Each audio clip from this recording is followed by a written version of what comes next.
A-minus cat.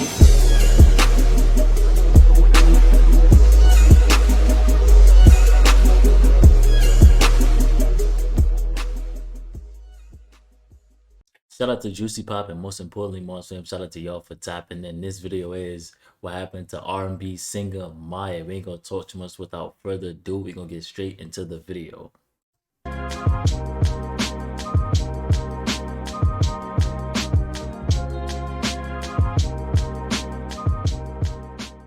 From an early age, Mya had it. She could dance, she could sing, and it didn't hurt that she was also easy on the eyes. Even though she'd end up launching her music career during a time period where she'd be competing with numerous other R&B divas, Facts. Mya still stood out and held her own. Her journey, though, wasn't without its trials and tribulations, from her battle with schoolyard bullies to her record company's shady tactics, to rumors about her bedroom escapades with various men in the industry. Through it all, Mya chose to stay the course, fight for what she wanted, and be true to herself. Mya Marie Harrison was born, the oldest of three, on October 10, 1979, in Washington, D.C., to a musician and singer father and accountant mother. She took violin lessons throughout her childhood, but dance was her main love. At the age of just 2, she started ballet lessons, and a couple of years after that, she dove into jazz and tap. While she was honing her artistic skills growing up, she had to deal with insults and teasing because of her biracial background. Her father is Black, and her mother is white. I can remember being as young as 5 years old and not wanting to be seen going out with my parents because I felt that people were staring at me like I was an alien or something. It was something rare and something different in my area back then. I guess different is bad when you're a kid because you just want to fit in with everyone else. After graduating from high school, Mya did take That's crazy now because being different is still kind of looked at as weird, but everybody can't be the same, so. a few classes at the University of Maryland at College Park, but her mind was always on music. When her father realized that she was serious about a career in the industry, he began shopping her demo tape around, eventually catching the interest of the president and CEO of University Music Entertainment, Hawk Islam, who later signed her. Being the connected guy he was then able to hook Mya up with a distribution deal through Interscope. He also hired an elite team of collaborators to work with her, including Missy Elliott, Babyface, Diane Warren, Drew Hill, and Silk the Shocker, with the goal in mind to market Mya as their main female R&B artist, going up against peers Aaliyah, Brandy, and Monica. Mya's self-titled debut album dropped in the spring of 1998. It yielded 3 successful singles, including her debut single called It's All About Me, featuring fellow R&B singer Sisqó.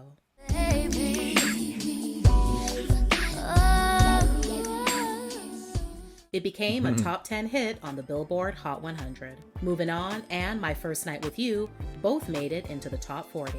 The album eventually went platinum and gave Mya her first award accolades, which included 2 Soul Train Music Award nominations and a NAACP Image Award nomination. Professionally, Mya was on fire, but personally, she was struggling. Her mother was diagnosed with breast cancer, and her parents had filed for divorce. I'm so tired of that, bro. It's like a lot of people that you hear about when it comes to sicknesses and stuff like that, or cancer always pops up, bro. She told Vibe in 2018, "Watching my family deteriorate, not knowing what was going to happen to the house we grew up in, what was going to happen to my mother, made me torn. I had to step up to the plate and be the father. Not so much the husband, but I had to be there for my mom emotionally and financially, while having to put a smile on my face as a teenager.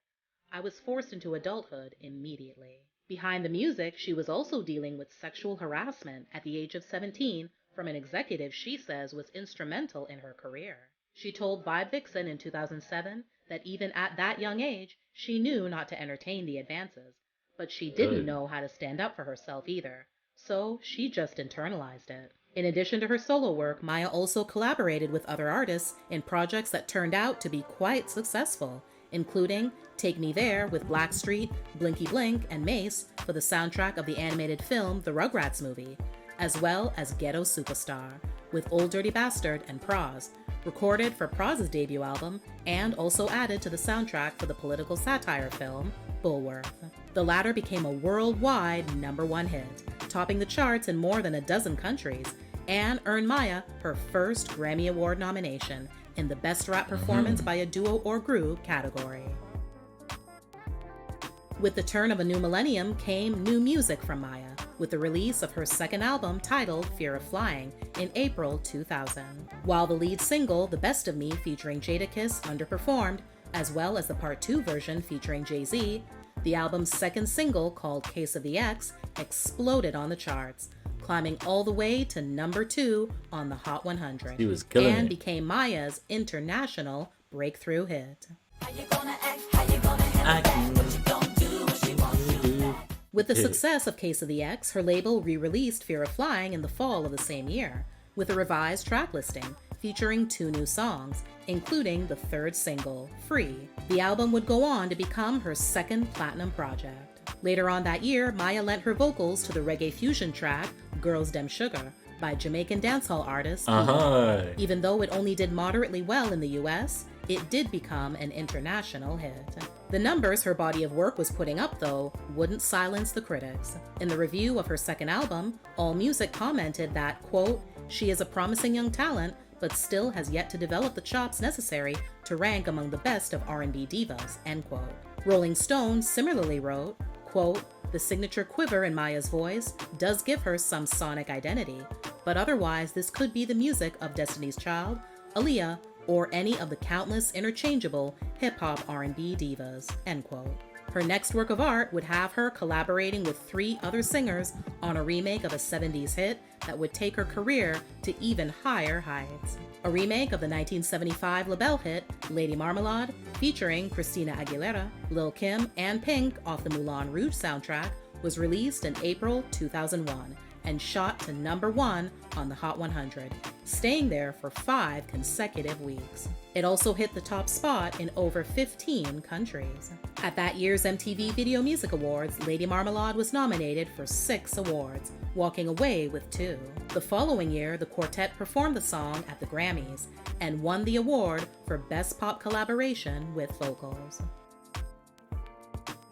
Maya's third album, Mood Ring, was released in the summer of 2003. The project's first single, My Love Is Like Whoa, became a top 20 hit on the Hot 100. That was still legit. Unfortunately, the second single, Fallen, failed to duplicate the same success.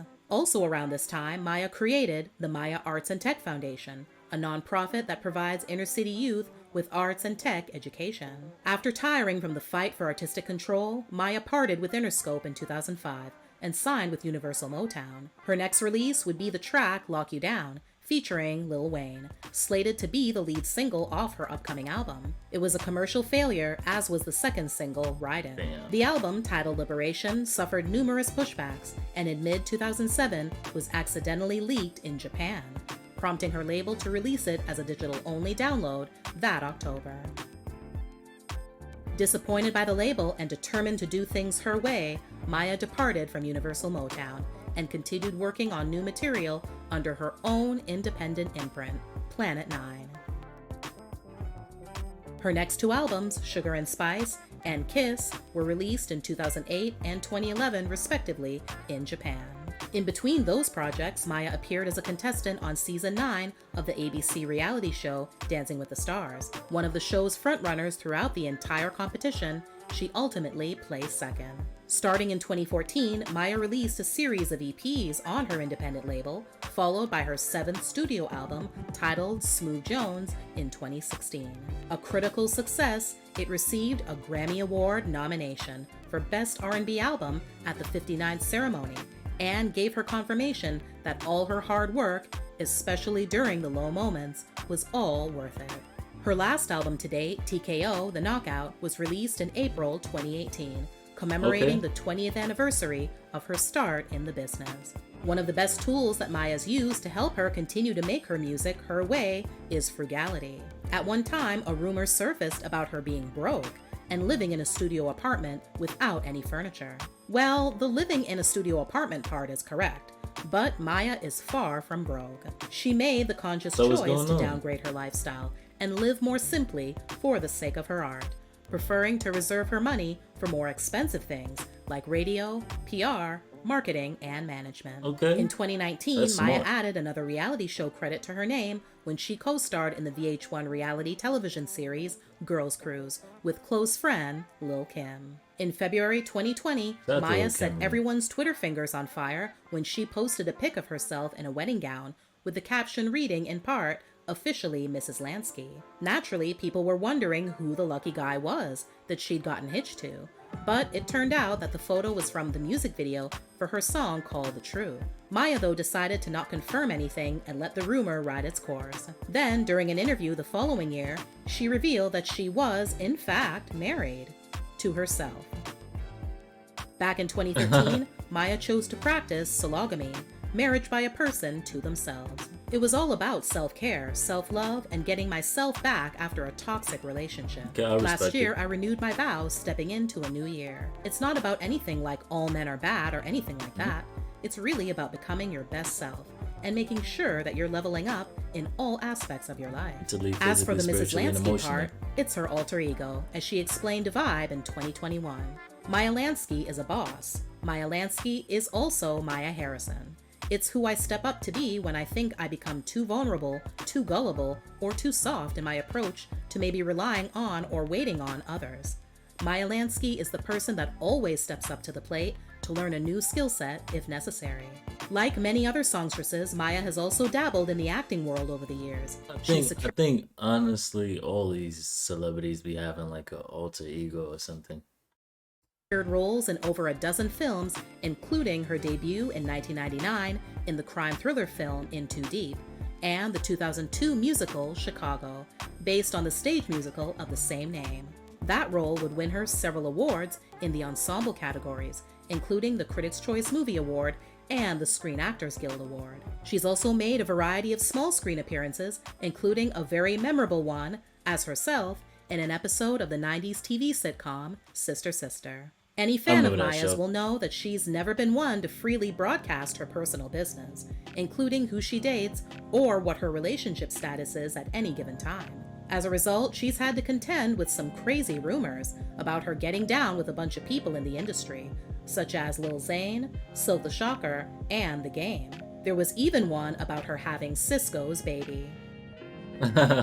One of the biggest stories that just wouldn't die came about following her sexy appearance in The Game's music video for his song Dreams. 50 Cent decided to insert himself and claim, in a diss track to The Game called I'm Not Rich and Still Lyin', that he had knocked her boots first. Maya denied doing anything of the sort with him and said she didn't know how he could get rapper Lloyd Banks confused with her.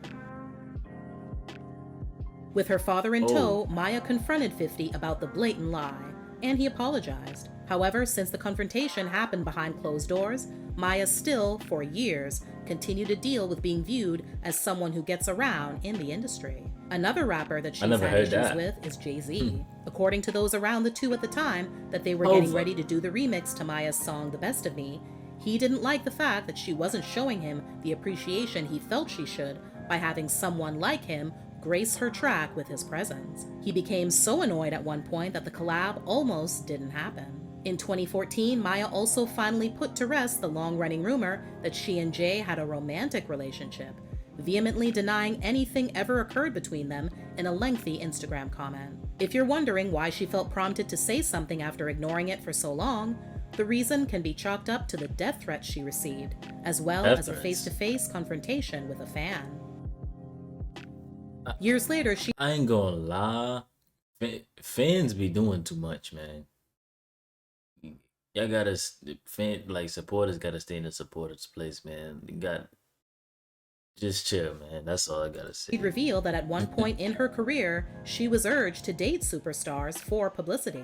She refused, but that didn't stop the rumor mill from fixating on gossip. Maya continues to live in the recording studio, saying she doesn't often come out unless she's touring. When she does take to the stage, her longtime vegan lifestyle is on full display, with her looking and sounding just as good as she did in the 90s. In 2023, she'll celebrate 25 years in the music industry as an internationally known singer, songwriter, producer, musician, dancer, choreographer, actress, activist, and philanthropist. Damn. Salute to her, man. Salute to her for continuing to keep going. A lot of people consider her like a failed artist, and like who else? Elle Varner, they try to say, Carrie Hilson, they try to put a lot of them female artists in the same boat. But I rather them be considered a quote unquote failed artist than to get pushed into changing by labels and stuff like that to be like somebody they not, basically. Y'all get in the comment section down below. Let me know what y'all think about this. With that being said, I appreciate y'all for all the love and support. Love is love, and I'm gonna catch y'all in the next video.